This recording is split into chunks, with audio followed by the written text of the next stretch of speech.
परमहंस गीता, जड़ भरत और रहुगण का संवाद। परमहंस गीता श्रीमद् भागवत महापुराण के पंचम स्कंद के अंतर्गत रहुगणोपाख्यान के रूप में प्राप्त होती है। इसमें परमहंस अवस्था में विचरण करते परम ज्ञानी ब्राह्मण भरत की सिंधु नरेश रहुगण से भेंट होने तथा उनके द्वारा राजा को दिए गए गूढ़ तात्विक उपदेशों का वर्णन है। भरत नामक वे ब्राह्मण श्रेष्ठ सर्वदा अद्वैत भाव में स्थित रहने के कारण प्रायः जड़ प्रतीत होते थे, अतः इन्हें जड़ भरत भी कहा जाता था। इस गीता में 10 इंद्रियां तथा अहंकार, ये 11 वृत्तियां मन की बताई गई हैं, जो माया के वशीभूत होकर सुख दुख का अनुभव कराती है। जब ज्ञानोदय द्वारा माया का तिरस्कार कर आसक्ति को छोड़ने से आत्म तत्व का ज्ञान होता है, तब मनुष्य सुख दुख से परे हो जाता है। वह सदा परम आत्मानंद में डूबा रहता है। इस गीता में विषय वार्ता का त्याग, आत्म अनुसंधान, अनासक्ति तथा गुरु एवं श्री हरि के चरणों का आश्रय ही माया से बचने के उपाय बताए गए हैं। पुनर्जन्म विषयक संक्षिप्त दृष्टांत तथा भवाटवी के विस्तृत रूप के कारण यह गीता रोचक तथा सुबोध भी हो गई है। 5 अध्यायों वाली यह परमहंस गीता यहाँ श्रोताओं की सरलता के लिए सीधे हिंदी अनुवाद में प्रस्तुत की जा रही है। पहला अध्याय, जड़ भरत और राजा रहुगण की भेंट। श्री सुखदेव जी कहते हैं, राजन, एक बार सिंधु सौवीर देश का स्वामी राजा रहुगण पालकी पर चढ़कर जा रहा था। जब वह इक्षुमती नदी के किनारे पहुंचा, तब उसकी पालकी उठाने वाले कहारों के जमादार को एक कहार की आवश्यकता पड़ी।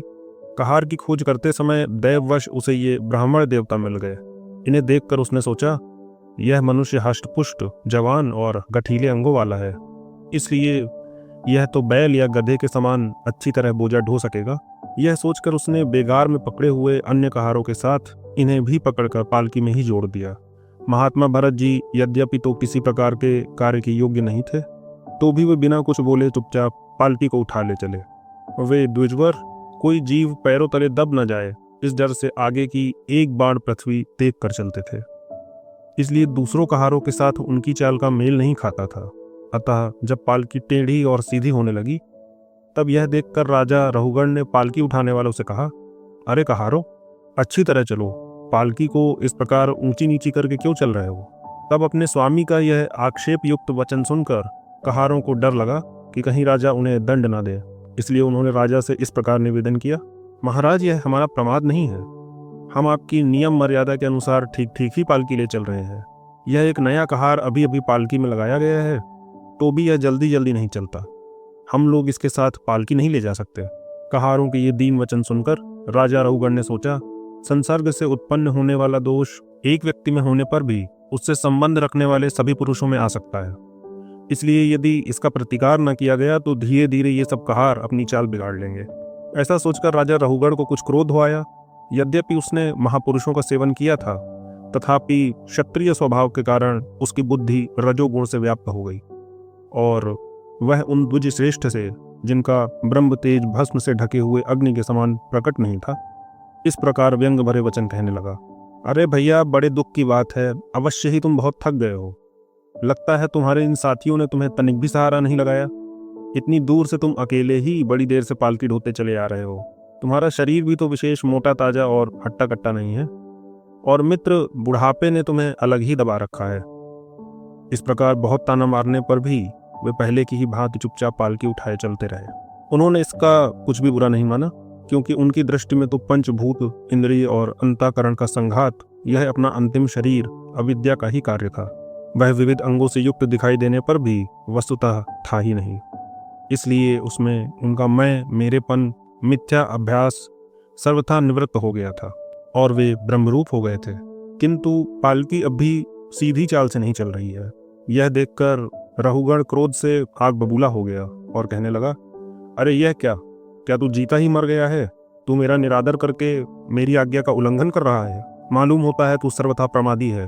अरे जैसे दंडपाणी यमराज जन समुदाय को उसके अपराधों के लिए दंड देते हैं, उसी प्रकार मैं भी अभी तेरा इलाज किए देता हूँ, तब तेरे होश ठिकाने आ जाएंगे। रहुगण को राजा होने का अभिमान था, इसलिए वह इसी प्रकार बहुत सी अनाप शनाप बातें बोल गया। वह अपने को बड़ा पंडित समझता था, अतः रजतम युक्त अभिमान के वशीभूत होकर उसने भगवान के अनन्य प्रीति पात्र भक्तवर भरत जी का तिरस्कार कर डाला। योगेश्वरों की विचित्र कहनी करनी का तो उसे कुछ पता ही न था। उसकी ऐसी कच्ची बुद्धि देखकर वे संपूर्ण प्राणियों के सुहृद एवं आत्मा ब्रह्मभूत ब्राह्मण देवता मुस्कुराए और बिना किसी प्रकार का अभिमान किए इस प्रकार कहने लगे। जड़ भरत ने कहा, राजन, तुमने जो कुछ कहा वह यथार्थ ही है, उसमें कोई उलाहना नहीं है। यदि भार नाम की कोई वस्तु है तो ढोने वाले के लिए है, यदि कोई मार्ग है तो वह चलने वाले के लिए है। मोटापन भी उसी का है। यह सब शरीर के लिए कहा जाता है, आत्मा के लिए नहीं। ज्ञानी जन ऐसी बातें नहीं करते। स्थूलता, कृष्णता, आदि व्याधि, भूख प्यास, भय, कलह, इच्छा, बुढ़ापा, निद्रा, प्रेम, क्रोध, अभिमान और शोक, ये सब धर्म देहाभिमान को लेकर उत्पन्न होने वाले हैं, जीव में रहते हैं। मुझ में इनका लेश भी नहीं है। राजन, तुमने जो जीने मरने की बात कही, सो जितने भी विकारी पदार्थ हैं उन सभी में नियमित रूप से ये दोनों बातें देखी जाती हैं, क्योंकि वे सभी आदि और अंत वाले हैं। यशस्वी नरेश, जहाँ स्वामी सेवक भाव स्थिर हो वहीं आज्ञा पालन आदि का नियम भी लागू हो सकता है। तुम राजा हो और मैं प्रजा हूँ। इस प्रकार की भेद बुद्धि के लिए मुझे व्यवहार के सिवा और कहीं तनिक भी अवकाश नहीं दिखाई देता। परमार्थ दृष्टि से देखा जाए तो किसे स्वामी कहें और किसे सेवक। फिर भी राजन, तुम्हें यदि स्वामित्व का अभिमान है तो कहो, मैं तुम्हारी क्या सेवा करूं? वीरवर, मैं मत्त, उन्मत्त और जड़ के समान अपनी ही स्थिति में रहता हूँ। मेरा इलाज करके तुम्हें क्या हाथ लगेगा? यदि मैं वास्तव में जड़ और प्रमादी ही हूँ तो भी मुझे शिक्षा देना पिसे हुए को पीसने के समान व्यर्थ ही होगा। श्री सुखदेव जी कहते हैं, मुनिवर जड़ भरत यथार्थ तत्व का उपदेश करते हुए इतना उत्तर देकर मौन हो गए। उनका देहात्म बुद्धि का हेतुभूत अज्ञान निवृत्त हो चुका था, इसलिए वे परम शांत हो गए थे। अतः इतना कहकर भोग द्वारा प्रारब्ध क्षय करने के लिए वे फिर पहले के ही समान उस पालकी को कंधे पर लेकर चलने लगे। सिंधु सौवीर नरेश रहुगण भी अपनी उत्तम श्रद्धा के कारण तत्व जिज्ञासा का पूरा अधिकारी था। जब उसने उन द्विज श्रेष्ठ के अनेकों योग ग्रंथों से समर्थित और हृदय की ग्रंथिका छेदन करने वाले ये वाक्य सुने, तब वह तत्काल पालकी से उतर पड़े। उसका राजमद सर्वथा दूर हो गया और वह उनके चरणों में सिर झुकाकर अपना अपराध क्षमा कराते हुए इस प्रकार कहने लगा, हे देव, आपने द्विजों का चिन्ह यज्ञोपवीत धारण कर रखा है। बतलाइए, इस प्रकार प्रच्छन्न भाव से विचरने वाले आप कौन हैं? क्या आप दत्तात्रेय आदि अवधूतों में से कोई हैं? आप किसके पुत्र हैं? आपका कहाँ जन्म हुआ? यहाँ कैसे आपका पदार्पण हुआ? यदि आप हमारा कल्याण करने पधारे हैं तो क्या आप साक्षात सत्वमूर्ति भगवान कपिल जी ही तो नहीं है? मुझे इंद्र के वज्र का कोई डर नहीं है, न मैं महादेव जी के त्रिशूल से डरता हूँ और न यमराज के दंड से। मुझे अग्नि, सूर्य, चंद्र, वायु और कुबेर के अस्त्र शस्त्रों का भी कोई भय नहीं है, परंतु मैं ब्राह्मण कुल के अपमान से बहुत ही डरता हूँ। अतः कृपया बताइए, इस प्रकार अपने विज्ञान और शक्ति को छिपाकर मूर्खों की भांति विचरने वाले आप कौन हैं? विषयों से तो आप सर्वथा अनासक्त जान पड़ते हैं। मुझे आपकी कोई थाह नहीं मिल रही। हे साधुजन, आपके योग युक्त वाक्यों की बुद्धि द्वारा आलोचना करने पर मेरा संदेह दूर नहीं होता। मैं आत्मज्ञानी मुनियों के परम गुरु और साक्षात श्री हरि की ज्ञान शक्ति के अवतार योगेश्वर भगवान कपिल से यह पूछने के लिए जा रहा था कि इस लोक में एकमात्र शरण लेने योग्य कौन है? क्या आप वे कपिल मुनि ही हैं जो लोगों की दशा देखने के लिए इस प्रकार अपना रूप छिपाकर विचर रहे हैं? भला घर में आसक्त रहने वाला विवेकहीन पुरुष योगेश्वरों की गति कैसे जान सकता है? मैंने युद्ध आदि कर्मों में अपने को श्रम होते देखा है, इसलिए मेरा अनुमान है कि बोझा ढोने और मार्ग में चलने से आपको भी अवश्य ही होता होगा। मुझे तो व्यवहार मार्ग भी सत्य ही जान पड़ता है, क्योंकि मिथ्या घड़े से जल लाना आदि कार्य नहीं हो सकता। देहादि धर्मों का आत्मा पर कोई प्रभाव ही नहीं होता, ऐसी बात भी नहीं है। चूल्हे पर रखी हुई बटलोई जब अग्नि से तपने लगती है तब उसका जल भी खौलने लगता है और फिर उस जल से चावल का भीतरी भाग भी पक ही जाता है। इसी प्रकार अपनी उपाधि के धर्मों का अनुवर्तन करने के कारण देह, इंद्रिय, प्राण और मन, इन सब की सन्निधि से आत्मा को भी उनके धर्म श्रम आदि का अनुभव होता ही है। आपने जो दंड आदि की व्यर्थता बताई, सो राजा तो प्रजा का शासन और पालन करने के लिए नियुक्त किया हुआ उसका दास ही है। उसका उन्मत्त आदि को दंड देना पिसे हुए को पीसने के समान व्यर्थ नहीं हो सकता, क्योंकि अपने धर्म का आचरण करना भगवान की सेवा ही है। उसे करने वाला व्यक्ति अपनी संपूर्ण पाप राशि को नष्ट कर देता है। हे दीनबंधु, राजत्व के अभिमान से उन्मत्त होकर मैंने आप जैसे परम साधु की अवज्ञा की है। अब आप ऐसी कृपा दृष्टि कीजिए जिससे इस साधु अवज्ञा रूप अपराध से मैं मुक्त हो जाऊं। आप देहाभिमान शून्य और विश्व बंधु श्री हरि के अनन्य भक्त हैं। इसलिए सब में समान दृष्टि होने से इस मान अपमान के कारण आप में कोई विकार नहीं हो सकता। तथापि एक महापुरुष का अपमान करने के कारण मेरे जैसा पुरुष साक्षात त्रिशूलपाणी महादेव जी के समान प्रभावशाली होने पर भी अपने अपराध से अवश्य थोड़े ही काल में नष्ट हो जाएगा। दूसरा अध्याय, राजा रहुगण को भरत जी का उपदेश। जड़ भरत ने कहा, राजन, तुम अज्ञानी होने पर भी पंडितों के समान ऊपर ऊपर की तर्क वितर्क युक्त बात कह रहे हो, इसलिए श्रेष्ठ ज्ञानियों में तुम्हारी गणना नहीं हो सकती। तत्वज्ञानी पुरुष अविचार सिद्ध स्वामी सेवक आदि व्यवहार को तत्व विचार के समय सत्य रूप से स्वीकार नहीं करते। राजन, लौकिक व्यवहार के समान ही वैदिक व्यवहार भी सत्य नहीं है, क्योंकि वेद वाक्य भी अधिकतर गृहस्थ जनोचित यज्ञ विधि के विस्तार में ही व्यस्त है।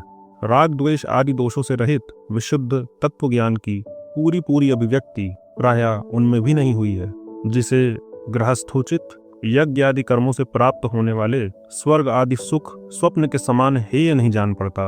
उसे तत्व ज्ञान कराने में साक्षात उपनिषद वाक्य भी समर्थ नहीं है। जब तक मनुष्य का मन सत्व रज अथवा तमोगुण के वशीभूत रहता है, तब तक वह बिना किसी अंकुश के उसकी ज्ञानेंद्रिय और कर्मेंद्रियों से शुभ अशुभ कर्म करता ही रहता है। यह मन वासनामय, विषयासक्त, गुरु से प्रेरित, विकारी और भूत एवं इंद्रिय रूप 16 कलाओं में मुख्य है। यही भिन्न भिन्न नामों से देवता और मनुष्य आदि रूप धारण करके शरीर रूप उपाधियों के भेद से जीव की उत्तमता और अधमता का कारण होता है। यह मायामय मन संसार चक्र में छलने वाला है। यही अपनी देह के अभिमानी जीव से मिलकर उसे काल क्रम से प्राप्त हुए सुख दुख और इनसे व्यतिरिक्त मोह रूप अवश्यंभावी फलों की अभिव्यक्ति करवाता है। जब तक यह मन रहता है, तभी तक जागृत और स्वप्नावस्था का व्यवहार प्रकाशित होकर जीव का दृश्य बनता है। इसलिए पंडित जन मन को ही त्रिगुणमय अधम संसार का और गुणातीत परमोत्कृष्ट मोक्ष पद का कारण बताते हैं।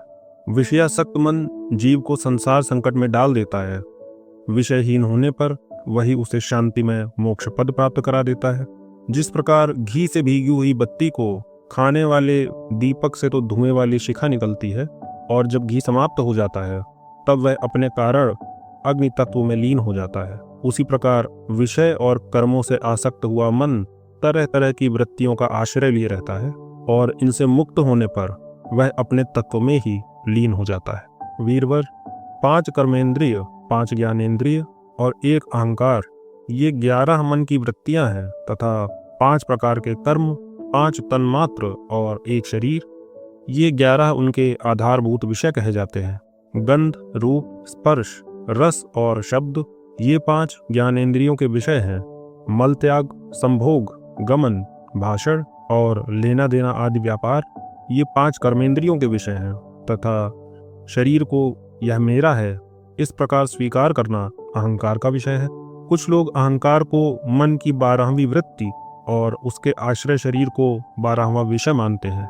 ये मन की 11 वृत्तियां द्रव्य, स्वभाव, आशय यानी संस्कार, कर्म और काल के द्वारा सैकड़ों, हजारों और करोड़ों भेदों में परिणत हो जाती हैं, किंतु इनकी सत्ता क्षेत्रज्ञ आत्मा की सत्ता से ही है, स्वतः या परस्पर मिलकर नहीं। ऐसा होने पर भी मन से क्षेत्रज्ञ का कोई संबंध नहीं है। यह तो जीव की ही माया निर्मित उपाधि है। यह प्रायः संसार बंधन में डालने वाले अविशुद्ध कर्मों में ही प्रवृत्त रहता है। जो भी वृत्तियां इस मन की अभी मैंने कही हैं, वे प्रवाह रूप से नित्य ही रहती हैं। जागृत और स्वप्न के समय वे प्रकट हो जाती हैं और सुषुप्ति में छिप जाती हैं। इन दोनों ही अवस्थाओं में क्षेत्रज्ञ, जो विशुद्ध चिन्मात्र है, मन की इन वृत्तियों को साक्षी रूप से देखता रहता है। यह क्षेत्रज्ञ परमात्मा सर्वव्यापक, जगत का आदि कारण, परिपूर्ण, अपरोक्ष, स्वयं प्रकाश, अजन्मा, ब्रह्मादि का भी नियंता और अपने अधीन रहने वाली माया के द्वारा सबके अंतःकरणों में रहकर जीवों को प्रेरित करने वाला समस्त भूतों का आश्रय रूप भगवान वासुदेव है। जिस प्रकार वायु संपूर्ण स्थावर जंगम प्राणियों में प्राण रूप से प्रविष्ट होकर उन्हें प्रेरित करती रहती है, उसी प्रकार वह परमेश्वर भगवान वासुदेव सर्वसाक्षी आत्मस्वरूप से इस संपूर्ण प्रपंच में ओतप्रोत है। राजन, जब तक मनुष्य ज्ञानोदय के द्वारा इस माया का तिरस्कार करके सबकी आसक्ति छोड़कर तथा काम क्रोध आदि 6 शत्रुओं को जीतकर आत्म तत्व को नहीं जान लेता और जब तक वह आत्मा के उपाधि रूप मन को संसार दुख का क्षेत्र नहीं समझता, तब तक वह इस लोक में यूं ही भटकता रहता है, क्योंकि यह चित्त उसके शोक, मोह, रोग, राग, लोभ और वैर आदि के संस्कार तथा ममता की वृद्धि करता ही रहता है। यह मन ही तुम्हारा बड़ा बलवान शत्रु है। तुम्हारे उपेक्षा करने से इसकी शक्ति और भी बढ़ गई है। यह यद्यपि स्वयं तो सर्वथा मिथ्या है, तथापि इसने तुम्हारे आत्मस्वरूप को आच्छादित कर रखा है। इसलिए तुम सावधान होकर श्री गुरु और हरि के चरणों की उपासना के अस्त्र से इसे मार डालो।